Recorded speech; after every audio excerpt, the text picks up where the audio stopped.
Following the collapse and destruction of the Mycenaean, Minoan, and Cycladic civilizations of the Greek Bronze Age near the end of the 2nd millennium BC, the region of Greece was populated by a large number of isolated city-states. Although many of these small communities originally shunned extensive trade, their populations in time grew too big to be self-sustaining, and cities engaging in large-scale commerce frequently lended themselves to the rule of wealthy aristocratic elites. Many of these aristocracies were in turn seized by tyrants, who governed with absolute power, for better or for worse, for power or for prosperity.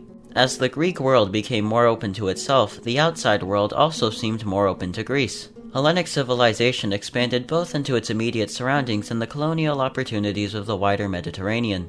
By the arrival of the classical period in the 5th century, two city-states began to stand out from the rest. The oligarchic, austere, Peloponnesian, land-dwelling civilization of Sparta and the democratic, mercantile, Attican, seafaring civilization of Athens. Other groups would also come to play a large role in the 5th century. The non-Greeks, or barbarians, named so for their languages sounding to the Greeks as nothing more than bar, and more particularly the extensive Persian Empire, reaching from India to modern-day Turkey right on Greece's doorstep.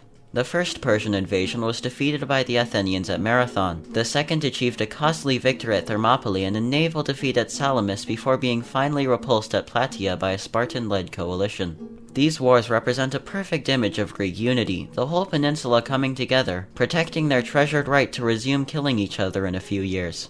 A Spartan diplomatic embarrassment caused the anti-Persian League's center of gravity to shift to Athens, who immediately resumed the war against the East, this time on the offensive. However, in more ways than one, this alliance was used as a tool to further Athenian interests. The city settled the Persian city of Aion and the Greek city of Syros for themselves, forced Charisteus into their league, subjugated the island of Naxos when it tried to leave, and collected tribute from all members. On top of this, a three-corner political squabble within Athens led to the triumph of democratic and anti-Spartan factions, who transferred power from the aristocratic Areopagus to the citizenry-based council, and ensured an Athenian-Spartan rivalry was to dominate Greek politics for years to come.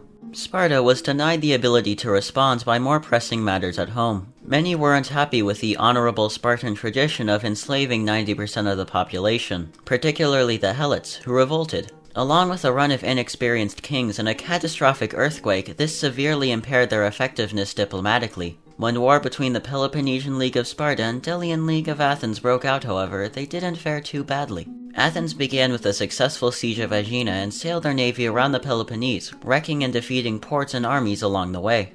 After this, they ran out of steam, winning a hollow victory at Sicyon and leading a failed expedition into Thessaly. Poor showings at Egyptian and Cypriot campaigns in the ongoing war against Persia meant both sides found negotiation preferable to continued fighting. After the first of the Peloponnesian Wars, Athens consolidated what used to be a coalition with allies into an empire with subjects. This truce quickly found itself deteriorating as Athens supported Corcyra against Spartan ally Corinth, invaded a Corinthian colony of their own league, and blocked port access to, practically starving, a Spartan-friendly city. Fights over autonomy of the Greeks, pressure from her allies, and the fear of Athens' rising power caused Sparta to initiate the Second Peloponnesian War.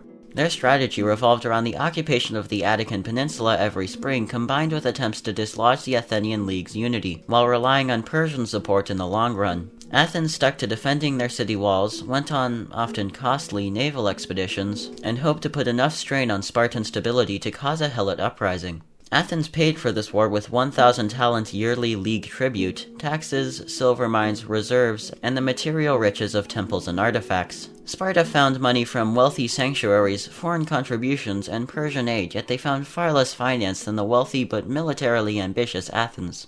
Not unsurprisingly, neither city's plans were perfectly realized.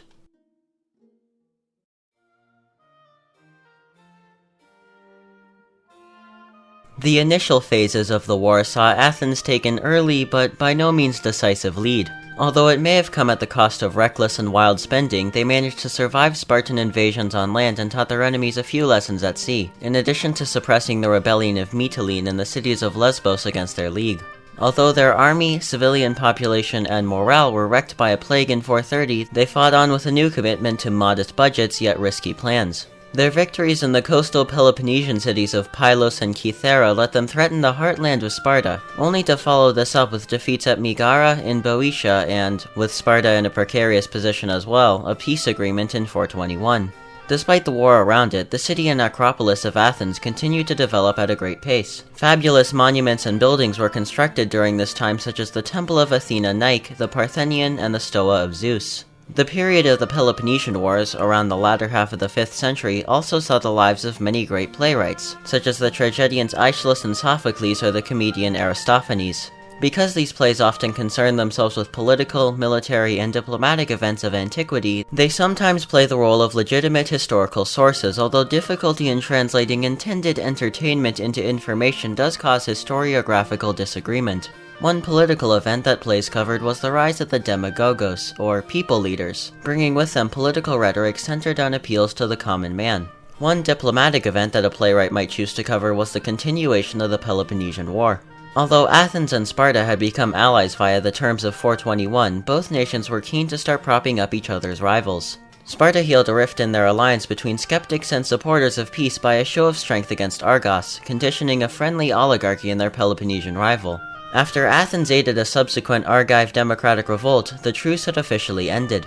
One of the first ventures Athenians committed to in this war was an invasion of Sicily for the seizure of its resources. Opponents pointed out that this would require the raising of an army that was far too expensive just to chase after an unwinnable and untenable goal. Their arguments were countered when supporters of the invasion raised an army that was far too expensive just to chase after an unwinnable and untenable goal. Though Athens found some friendly elements on the island willing to assist in their, at first, victorious march towards its dominant city, Syracuse, Spartan and Corinthian troops soon arrived just as siege looked to be on the verge of success. The Peloponnese-Sicilian coalition pushed back on land and at sea, capturing Athenian forts, forcing the invaders into a shattered retreat southeast and eventual surrender, making the regretful endeavor one of the biggest military blunders in ancient Greek history. On top of this, Sparta finally committed to the year-long occupation of Attica, denying Athens her countryside and silver mines. Winning a decisive naval engagement in the north near Asia Minor recovered some Athenians' resolve to fight, and along with an anti-Spartan revolt in Byzantium, it put the whole Marmara Sea under their control. However, those victories couldn't compensate for Sparta's diplomatic breakthrough with Persia. The backing of the Achaemenid treasury allowed the Peloponnesians to revive their navy as many times as needed, and to finally break Athenian supremacy at sea in the Battle of Aegospotami. Once this war was won, Sparta stood as the hegemon of the Greeks, a title they held, quite poorly. The idea of city-states' autonomy was thrown out and an alliance as imperialistic as the Delian League now ruled. In the end, the most important change it seems was the shifting of power north, away from the exhausted Sparta and Athens towards the rising Thebes and Macedon. Athenian Democracy didn't survive the war unscathed either. A religious scandal, capture of the countryside, and the invasion of Sicily greatly destabilized the city's government. Oligarchic supporters in Athens were erroneously promised the support of Persia and the Peloponnesian War if they did away with democracy by the general Alcibiades. Although that connection was soon dropped, oligarchs nonetheless moved forward on the basis of arguments such as the need to take away the rights of poor people, and staged a successful coup in 411. The new, utterly tyrannical government of 400 lacked any significant support from the army and navy, being overthrown in favor of the eventual restoration of democracy. After its defeat and downfall, the Athenian League, or perhaps a more fitting term, Athenian Empire, left a complex legacy. The Greeks themselves often divided along the lines of pro-Athenian democratic lower classes and pro-Spartan oligarchic upper classes, although this trend broke when the Delian League seemed unable to guarantee stability and Sparta dropped oligarchy as a term for support. As for the League's actual benefits and downsides, member states who were heavily influenced towards Athens' political ideology were to have their local lawsuits settled in Athenian courts, and tribute was exacted that helped pay for the Acropolis, yet the naval power of the League did wonders to combat piracy and there was likely a benefit to common usage of Athenian currency. For better or for worse, leadership of the Greeks was taken away from Athens, the city demoted to merely a significant power for years to come.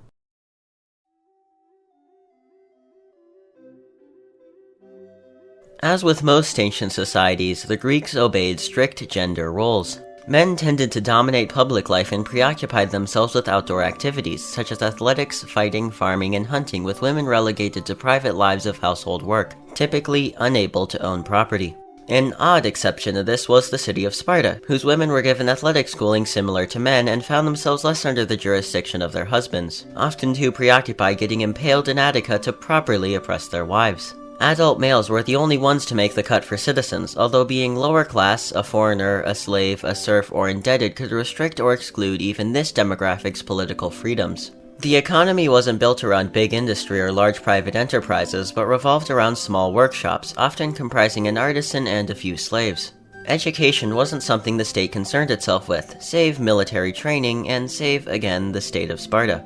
Keep in mind, perspectives and sources on life in ancient Greece are dominated by the upper class, as well as Athens, a city where trade was a viable way to sustain a living and silver mines were a viable way to sustain an economy.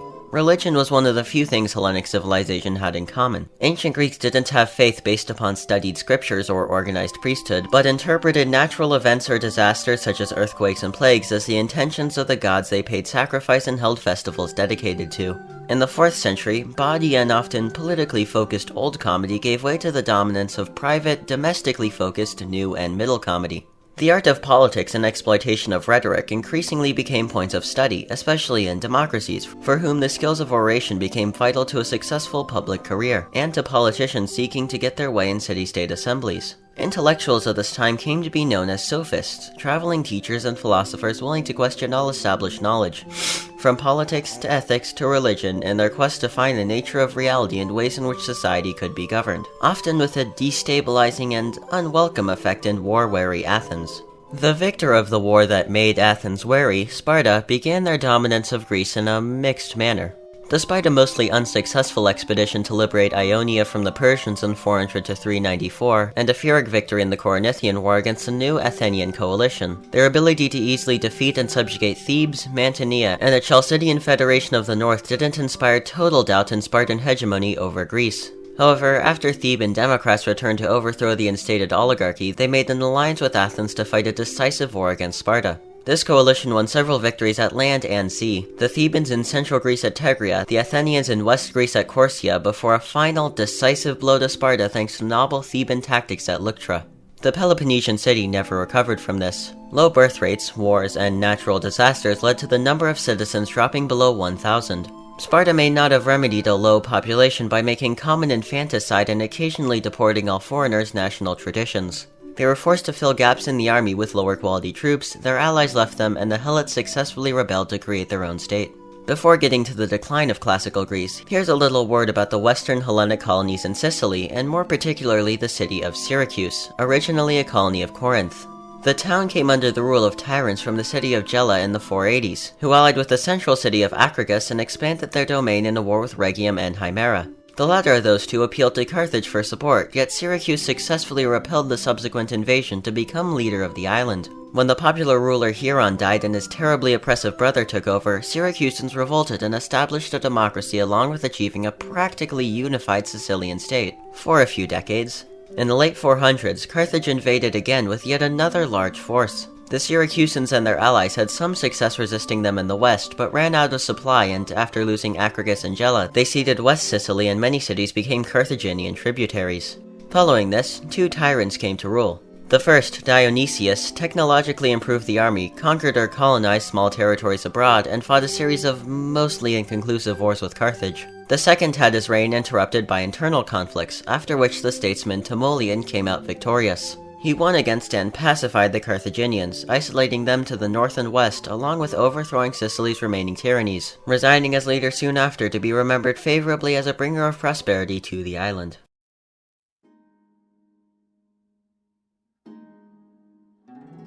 In the shadow of a Spartan peace emphasizing return to tradition, the Athens of 404 BC fell under the rule of a tyrannical oligarchy of 30. That didn't last too long. Some of those who resisted and were exiled, not killed, returned to besiege the city's oppressors and restore a democracy that soon preoccupied itself with comprehensive legislative reforms. A strong distinction was drawn between permanent, all-encompassing laws and temporary, specialized decrees, making it harder to change or reinterpret these on a whim or to abuse rules in favor of despotism. City finance was restructured, as each spending authority was allocated its own budget rather than one for the whole government. The legal system was reformed in the name of efficiency and lower corruption. Despite all these internal developments, Athenian political debates of the 4th century decidedly emphasized foreign policy, especially diplomacy with Sparta and Thebes, and was often influenced by personal relationships. Speaking of foreign policy, by the terms of its peace with Sparta, and Athens coming into the 300s wasn't supposed to have its own. However, they quickly recovered from this and displayed the results of retaking diplomatic independence, a revived navy, and gains overseas in the Corinthian War of 395, just 9 years after the empire was destroyed. Many Greeks were alarmed at Sparta's willingness to abandon their fellow Hellenes of Asia in exchange for Persian support, paving the way for yet another Athenian League. Promising to respect its members' autonomy as well as to be anti-Spartan and defensive in nature, the alliance attracted many city-states, including Thebes. Their membership didn't last long, as to Athens, Sparta soon became an ally and Thebes an enemy. On top of this, the use of the League to achieve Athenian territorial ambitions, stationing of the city's garrisons and League members, and collection of tribute-esque monetary levies didn't lend Athens much trust from its own coalition. After these unhappy cities diplomatically and navally outmaneuvered her in the social wars, Athens' power in the Greek world once again declined. In absence of that city's ability to contend for dominance of Greece, Thebes achieved supremacy during this time. The state had always maintained an important position among Greeks for its leading role in the centrally located Boeotian Federation. Though that league was temporarily disbanded after Sparta occupied Thebes around the 380s, the Thebans successfully and devastatingly secured their ability to restore it at the Battle of Leuctra. This allowed for a period of Theban dominance over Greece. The city led military incursions into the Peloponnese and Thessaly, defeating Athens, Sparta, and the rising city-state of Pherai.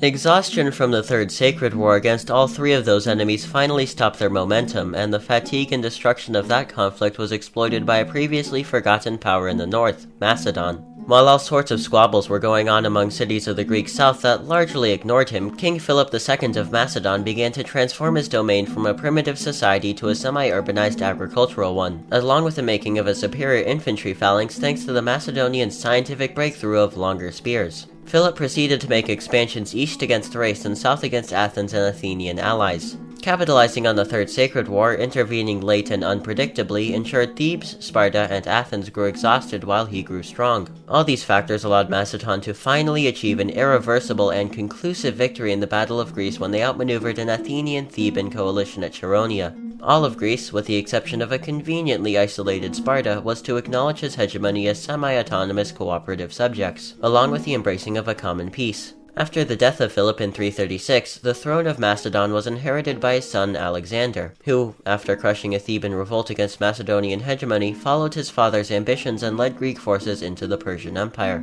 Many Greeks saw this action as the continuation of a sacred revenge war against Asia that had its mythological origins at the Siege of Troy. Alexander began his conquest with a victory at the river Gronchius and occupation of Asia Minor, defeating a large Persian army at Issus in northwest Syria coming to counter him. The Macedonians moved south along the Mediterranean, besieging the cities of Tyre, Gaza, and occupying the Levant. In Egypt, Alexander was welcomed as a liberator by a local populace unhappy with Persian rule. As they moved west, approaching Mesopotamia, the Macedonians met a large, prepared Persian army at Gaugamela that they, nonetheless, defeated in a battle representing the climax of the Greco-Persian Wars. Iraq and the Achaemenid eastern lands were occupied to little or no resistance. The Persian emperor, Darius III, fled to the west after Gaugamela only to be killed by the likely suspect of his own relative, who subsequently proclaimed himself king of Asia. This claim was backed up by running away unsuccessfully. Alexander continued to lead his army into the region of the Scythians and finally South Asia. After hearing that they would have to face a large Indian empire if they went on, the soldiers mutinied and forced him to return west to the city of Babylon. There, he died of an illness caused or made more severe by his intense drinking, and with him died the period of classical Greece.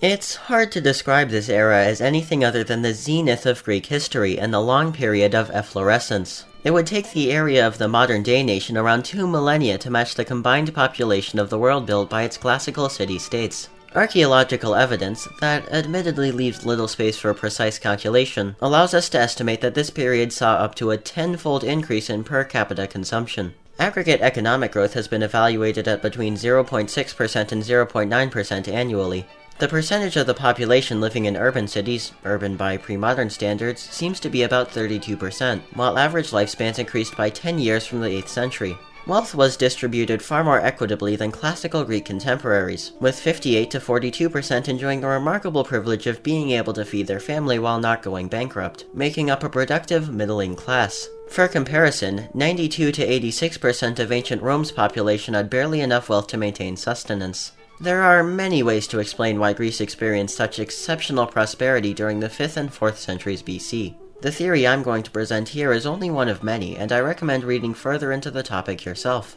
Aristotle taught that humans' unique socialness allows us to organize ourselves into complex political structures that, with the right resources, nourish all their members and allow realization and exploitation of our full potential for contribution to a common good. This type of cooperation may have been exactly what made Hellenic civilization prosper to the extent it did, with the relatively small area and close proximity that Greeks found each other in, making punishing freeloaders upon the political system easier and good relations among neighbors more attractive. Of course, advantages more unique to the area and time also have to be mentioned. Greeks largely lived on low elevation, near coast land with dry summers and wet winters. They survived upon the pre-modern Mediterranean triad of crops, grains, olives, and grapes, with a diverse climate allowing for specialization and trading of these foods. Hellenic cities were encircled by mountainous inland and long, winding coastline, making land invasion hard but supporting the development of rich overseas commerce. They were in a splendid position to benefit from their neighbors, located on top of the trade links between empires such as Carthage and Persia. Greeks became very adept at exploiting the human labor of surrounding areas through chattel slavery, while simultaneously learning from and adopting foreign technological advancements that could be found on the peripheries of their extended colonial sphere. Yet I believe the most important reasons for the exceptional prosperity of classical Greece were, at maximum, helped by geography, not caused by it.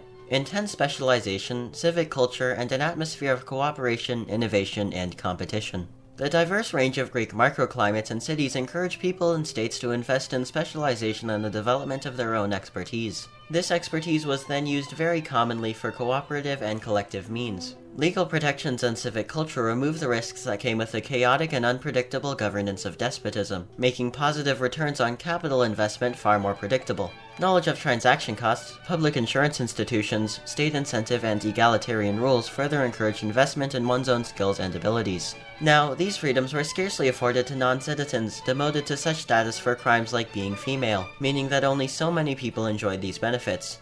Decentralization of authority over this area didn't give a very comfortable position to city-states. All it took was a single loss in war for the complete destruction of one's homeland, meaning that the adoption of the best innovations created in a competitive atmosphere was necessary along with some level of strategic and rational cooperation. The Dark Ages of the early thousands BC that cut the consolidation of Mycenaean civilization short fostered local interdependence and political fracturing during trying times. By the 700s, Greek city-states colonized and expanded to support large populations. Tyranny appeared, but was hard to maintain. An unhappy populace wouldn't support their state militarily. In an aggressive political environment, that could be fatal, and wealthy aristocrats always reserved the opportunity to seize power and destabilize a despotic order. The stage was set for the rise of citizen-centered government and the classical era.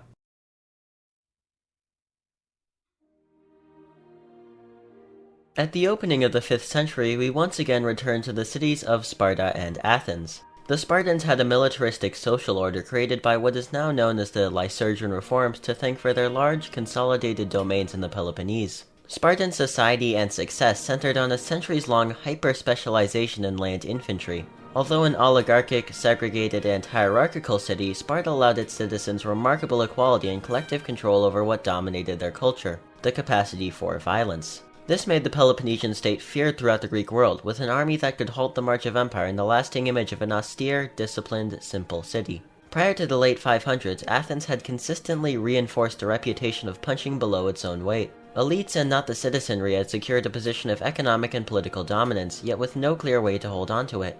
Enter Solon, a statesman and lawmaker called upon by the Athenians to sort out a path forward through their internal divides. Citizens were given a complete cancellation of all debts, a ban upon their enslavement, and formal avenues by which they could punish state officials. Despite all these new freedoms, financial disparity among classes continued, although economics wasn't completely out of the scope for Solon. He made sure to invest in the specialization of exportable crops such as olives as well as the protection of local food sources like grain, an arrangement well set up to dominate trade. What eventually came in the 6th or 5th centuries after an interval of tyranny was the establishment of citizen-centered democracy. A federal system came with, providing a supportive context to strong local connections that, with state incentives, allowed for the easy detection and mobilization of specialized expertise. This led the city on to defeat a Spartan coalition, build the largest navy in the region, and serve on the front line of Greece's defense against Persia in the battles of Marathon and Salamis. It's no wonder that they used their newfound power to build an empire.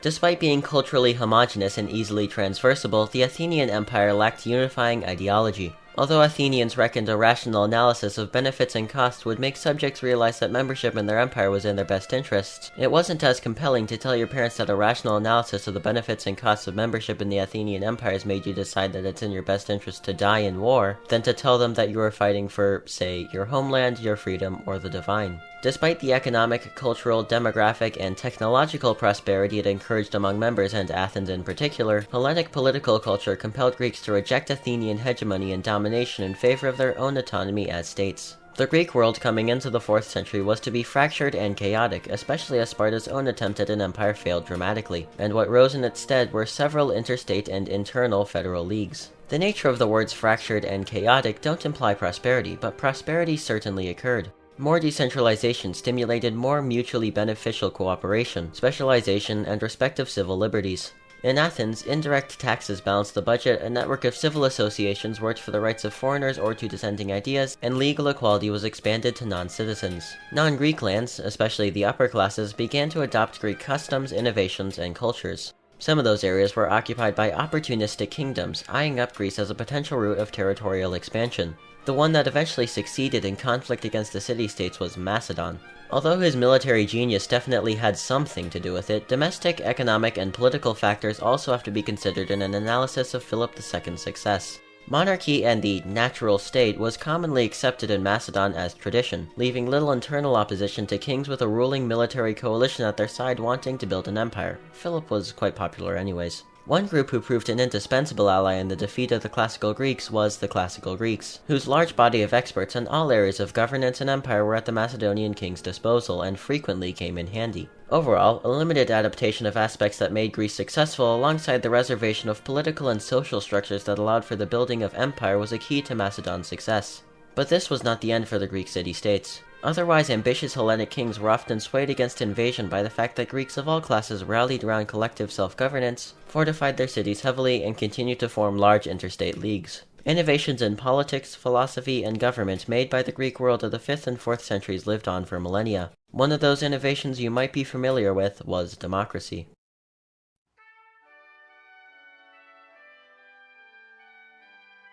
Of all things contained in the rich inheritance classical Greece passed down to us, democracy is probably one of our most treasured. Despite this, we don't have an awfully good idea of the ideology that Greek democrats subscribed to. We know that it was usually direct, not representative, with positions in government allocated by lot, yet we know a lot more about the societies that Greek non-democrats would have preferred. Plato argued that letting the average person dictate laws in society was the equivalent of appointing donkeys to lead the government, instead famously arguing for a perhaps fantastical system of authoritarian meritocracy, a city in the hands of philosopher kings. Aristotle believed the fundamental difference between oligarchy and democracy was rule by the rich against rule by the poor, pragmatically advocating for a golden mean between the two, taking the best of both systems to be supervised by those of middling wealth. As you could probably tell, neither of those ideals really caught on, especially not as much as democracy did. The story of that system starts in its by far most well-documented and most successful classical example, Athens. Solon's reforms put the city on a, perhaps unclear, path to self-government. Trying to strike a moderate tone and appease all classes of the city, he gave to the old aristocracy privileged access to public offices and the priesthood by right of birth, to a rising class of new riches the ability to climb administrative ladders via elections, to the lower class and ecclesia with the right to appeal and reassess decisions of more aristocratic elements in government. It is in elections to that last assembly the concept of one person, one vote may well have been born, one of the most essential components of democracy.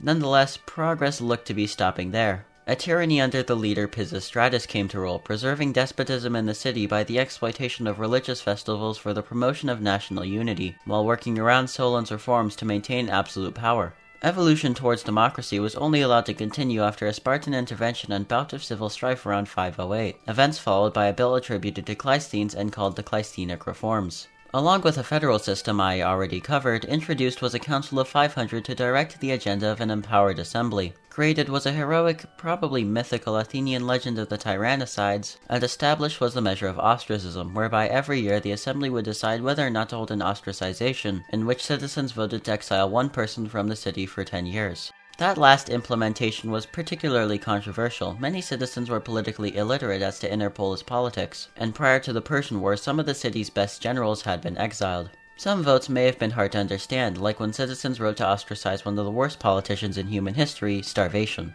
The measure could have been used to allow people to suddenly stop would-be oligarchs, but its intended purpose was to prevent internal conflicts, giving masses the chance to euthanize certain destabilizing movements by sudden removal of their leaders. In Athenian politics, there was quite a big divide between technocratic politicians operating behind the scenes, managing things such as war logistics and finance, alongside orators operating in the realm of public speaking and persuasion. Demagogues became a symptom of democracy, denounced by their opponents as rabble-rousers and associated with the same negative attributes the word has today. They also played a healthy role of engaging citizens in the political process alongside other measures like public pay for attending the assembly. Yet should politicians have a negative effect on the stability of the city, well, Athens was noted for exceptional litigiousness.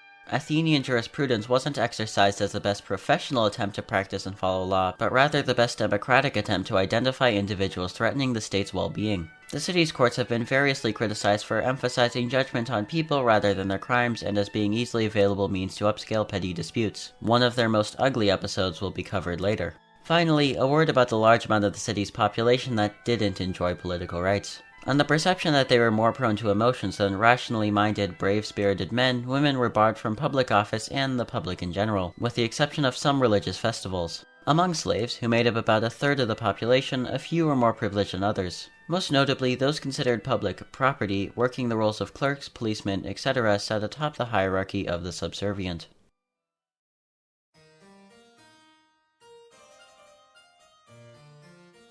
In his seminal work on Greek politics, aptly named Politics, Aristotle declared 4 different classifications of democracy ranked from most moderate to most extreme. Athens, he stated, took the most extreme, in which public services afforded the average citizen enough leisure to be actively involved in government. This was opposed to the third and second forms, in which citizens were equal theoretically but not practically without leisure, and the first one, the most moderate, in which wealth and not citizenship dictated qualification for political rights that, nonetheless, existed more so than an oligarchy. Athens took quite extensively to promoting democracy in its empire, see the cases of Samos and Mytilene. Sparta did the same in its league for oligarchy, as in the cases of Elis and Mantinea. Speaking of which, that city's reactionary, forceful, hierarchical government represented the most provenly viable alternative to democracy, triumphing over Athens in the closing years of the 5th century. Retaining Persian support over the course of subsequent decades, Sparta took to establishing narrowly ruled friendly juntas across the Aegean. It was in this context, or in the context of wartime failure, that oligarchy had 2 shots at governance in Athens. The first failed without the support of allies, the army, or a navy that had built a reputation for being manned by democratic masses. The second after being abandoned by Sparta. Even if Athens had a relatively steadfast democracy, they did lose what would have been the anachronistic equivalent of a world war, and the populace wasn't happy about it. This was the setting for one of the most infamous court cases in the state's history, the trial of Socrates. Being accused of impiety, corruption of the youth, introduction of illegitimate divinities, and angering the gods, at a time when they would seem angry, Socrates had to defend himself against rather serious charges. He did this by arguing that, far from being a political hazard, he was in fact a beneficial influence, a hero deserving of honor. He may have been slightly surprised that the jury instead chose to give him a death sentence. To the system's critics, this trial exposed what democracy really becomes: tyranny of the majority and mob rule, since Athens' legal system was democratic, not meritocratic, violently utilized against dissenting opinions. The city soon recovered from post-war gloom, rising to smash Sparta's overextended order. Thebes joined them in this endeavor, but for the slightly different reason of Athens not being physically annihilated after the war was won, something they found to be a real party pooper. Because it was Democrats who liberated the city from pro-Spartan oligarchy in 378, Thebes grew to be not only democratic but the hegemon of Greece. Another significant democracy is worth mentioning, Syracuse, and to an extent the colonial magnate of Sicily in general. The island was distinct from the rest of Hellenic civilization in not being dominated by isolated, fiercely independent citizen states. Mass exilings, property confiscation, and population transfer were common practices. Syracuse had built a sort of empire on the island by the time its tyranny was overthrown, which probably came in handy as large Athenian forces arrived in the name of conquest. That invasion suppressed inclinations towards civil conflict for a while, but didn't suppress elite dissatisfaction at full transition to lauderied democratic government. Tyranny came to rule, and the rest of the story I've already told. Finally, a closing word about the Athenian Republic's twilight years after Chaeronea in 338 and before oligarchy in 322. These years were dominated by the Lycurgan reforms, not to be confused with reforms of the same name centuries earlier in Sparta. Trade was encouraged in the port city of Piraeus, not Athens, due to the fact that the majority of it was done by non-Greeks and non-Athenians. More notably, a program called the Ephebos, meaning on the threshold of manhood, was created for 18 and 19-year-olds, those who were on the cusp of citizenship but not quite there. Ephebes toured the pre-kings of the city, learned the use of various types of weaponry, trained for service as heavy infantry, and took the Ephebic Oath. It is in that last aspect that the idea that citizenship and the duty to defend one's homeland became inherently linked. Lycurgus also made Athens more oligarchic. Wealth became a powerful factor and re-established, refinanced religious festivals and access to public office. If this weakened democracy, what happened next basically killed it. After Lycurgus died, the city went into one final war with Macedon for their own liberation. The conflict upscaled quite quickly, 20 states on both sides, but the Macedonian ruler Antipater eventually came out on top, on land at Cranon, at sea off the Cyclades. A wealth qualification that terminated one-third of Athenian citizenships followed, and Greek democracy was dead. Not really.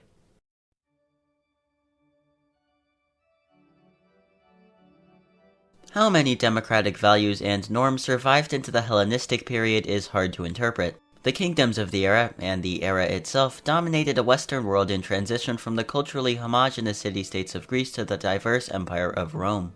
For the large interstate leagues on the mainland, the Peloponnese Achaeans and the Western Aetolians, democracy seems possible but perhaps far-fetched. The first of those leagues lent itself to the supremacy of aristocratic landowners, but the poor found their political flag-bearer in a king of Sparta, Agis IV. Assassinated quite early, tasks of debt cancellation, land redistribution, and the paid freeing of some 6,000 helots were taken up by the succeeding Cleomenes III in 235. Achaeans and Macedonians had good reason to worry about what had become essentially a revolutionary state to their south, intervening to defeat, de-revolutionize, and subjugate the Spartans. As you might expect, the kingdom of Macedon established by the Antitripid dynasty dominated the mainland during this time, and it was 4 Roman-Macedonian wars that decided the fate of the region. The first came as Macedon allied with Carthage while the Punic Wars were at their height and turned out inconclusive. The second was a devastating victory for Rome, who allied with the Achaeans, overthrew Macedon's king and Hellenic hegemony, all while declaring freedom of Greece. The third saw the Macedonians fight unsuccessfully to retrieve their former influence. The fourth saw the kingdom's ultimate annexation as a Latin province. Greece's last major obstacle, the Achaean League, was plundered and conquered in 146 after a failed revolt. Existence of the classical city-state world was nothing more than history. Did democracy die as well? Evidently not, but more specifically, was the Roman Republic a democracy? Pre-imperial Rome did allow representation elected by plebeians to represent plebeians, broader portions of the populace were eligible citizens, and ideas of tyranny and kingship were about as taboo and shunned as in Athens, but take a closer look. Different votes were given different importance based on wealth, ordinary citizens had just about no in on governance debates, and elites were hardly accountable for their actions. Those who did try to become champions of the plebs, maybe a funny-sounding title today, often received a quick response from the upper class when they were just kinda murdered. Fast forward to Imperial Rome, and you see a dark age in democratic political thought. Despite an attempt by Augustus to maintain the facade of being merely first among equals in politics, the fact that he and his successors ruled as absolute sovereigns is apparent. Something that may have been beneficial to preserving classical Greek legacy did occur, however, the adoption of Hellenic culture and religion. You could even argue that the empire was Hellenized to an extent. But democratic ideology was to be left behind, the word democracy itself becoming a bit of a no-no that translated into mob rule. It was only in a somewhat classical-esque decentralized city-state region, Italy before the 1500s, that the governance of total monarchies dragging their population along with the supposed word of God was challenged. However, these regional developments were the works of ruling merchant classes trying to compromise with their people, as such to describe the existence of medieval Italian self-governance is inappropriate. The rediscovery of Greco-Roman classics with emphasis on Latin works, since that was the language of early modern scholars, the birth of humanism, and the semantic revival of words like republic and democracy set the stage for the Enlightenment. England is where one searching for the history of democratic ideas might travel next. Already the home of the Magna Carta, a no doubt over-exaggeratedly important document that put the king as not an absolute ruler but one under enforceable laws, the country's civil war pitted advocates of parliament and republic against loyal monarchists, a struggle the former group eventually won. One of the most famous philosophers of that era was Thomas Hobbes, advocating for a type of absolute rule that was to command people like a leviathan, with their consent, interestingly, to stop the destructive impulses of individuals. He was classically well-read, but dismissive of ancient Greek ideals. Another was John Locke, who ended up a defining ideological voice of the English nation after the so-called Glorious Revolution, asserting life, liberty, and property as inherent rights of the individual. Enlightenment and Revolutionary Age thinkers such as Depaul, Rousseau, Montesquieu, as well as large parts of the French left, the very first left as this was when the left-right political spectrum was born, that rose and fell from power in the 1790s looked classically for ideas but espoused a democracy that went in a very different direction. Greek politics was done directly from citizens to government, with their liberties being won in the public political sphere. Modern democratic politics, for now the majority of it, is done indirectly from the citizens to their representatives to the government, with our liberties often won in the private, domestic sphere. Karl Marx was classically educated and inspired, though not to a total degree, seeing the existence of Athenian slavery as a bit of a disqualifier. In the United States, which looked largely towards Roman notions of order, many rallied against universal involvement in government, viewing what existed in ancient Athens to be mob rule. The Declaration of Independence's pursuit of happiness included within it the pursuit of property. In the United States, a lot of that property was made of other human beings, imported, if you will excuse that word, from entirely different continents. This serves as a perfect example of the often prevalent conflict between liberty and equality. Great Britain, where the abolition of slavery came 60 years earlier, went through a great deal of turbulent political reform in the 19th century. Notably came the great extension of voter enfranchisement through the 1832 Reform Act, along with the Chartist movement crying out for absolute male suffrage, parliamentary pay, and secret ballots. Out of this group emerged the historian George Grote, who did wonders to revise the way we perceive the classical Greeks. Maybe the ancient Hellenic world wasn't actually populated by violent peasant dictatorships ruled over by anarchist cavemen. A bold take, I know, but one that eventually caught on.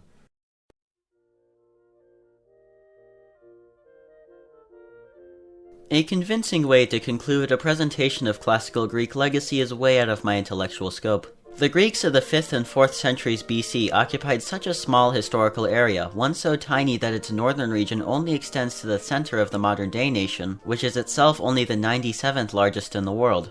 Perhaps that's a little bit inaccurate. There were Greek colonies all over the Mediterranean, and Alexander's empire was one of the largest in global history, but the fact remains that each individual city-state was absolutely minuscule on a world map, so much so that Socrates famously compared the Greek world of his day to ants around a pond. Yet in this tiny, extremely competitive, but uniquely cooperative environment, some of the most significant political and social institutions of history were made.